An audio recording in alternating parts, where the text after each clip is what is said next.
at 5 o'clock, we told you about the story of one Rochester mom seeking answers after she won a case in Albany stating Monroe County Department of Social Services did not act urgently in her request for emergency housing earlier this year.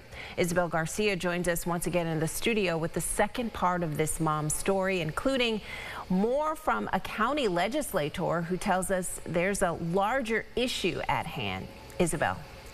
Yes, Teresa, Elizabeth Robinson receives public assistance and has been fighting for issues to get addressed at the home she was renting on Wellington Ave for some time, but then took the case to Albany. She won, but is still continuing to fight for a stable living arrangement for her and her 4 children, who are all 10 and under.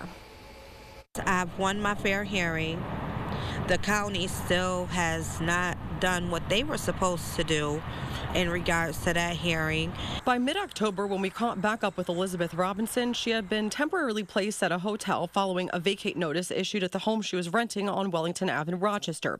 A third fair hearing was held on September 27th in Albany after the county denied Elizabeth emergency housing again, this time claiming a lack of verification for social service spending for the month of September.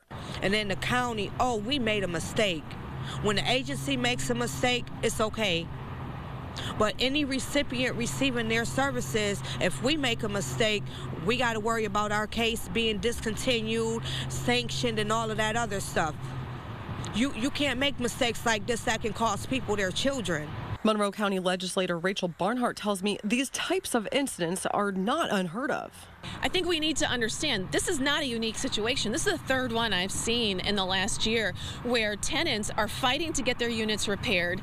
Then they fight to get the unit condemned, thinking, oh, someone will help me and I'll get to go to a new place. And they discover that help is not always waiting. Or they discover that the burden is on them to get that unit condemned, then to get that emergency assistance, and it's just a lot. Don't judge a person by their looks and by, you know, what you think of them or what you heard about them, because some of us are really fighting a lot of demons to just be able to get through the day. And for me, losing my kids, if I lose my kids, I have no reason to live. You're talking about people who have to leave their home. They have to leave their home because it's a substandard living situation, and we're asking them to move mountains just to get basic help. The city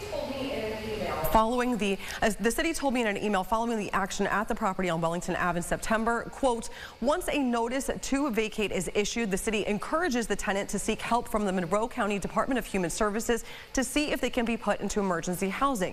The city cannot forcibly make the tenant leave the dwelling, but if they do not leave, the city moves to get the violations resolved as soon as possible or begin ticketing the property owner. The city has taken steps in the past for the case to be heard in city court, end quote. Now, I also reached out to the landlord and property manager about this story and have not yet heard back. In the meantime, Elizabeth and her 4 children are staying with family, but it's not by any means a long-term solution. And we will continue to follow this story. For now, Teresa, we'll send things right back to you at the desk.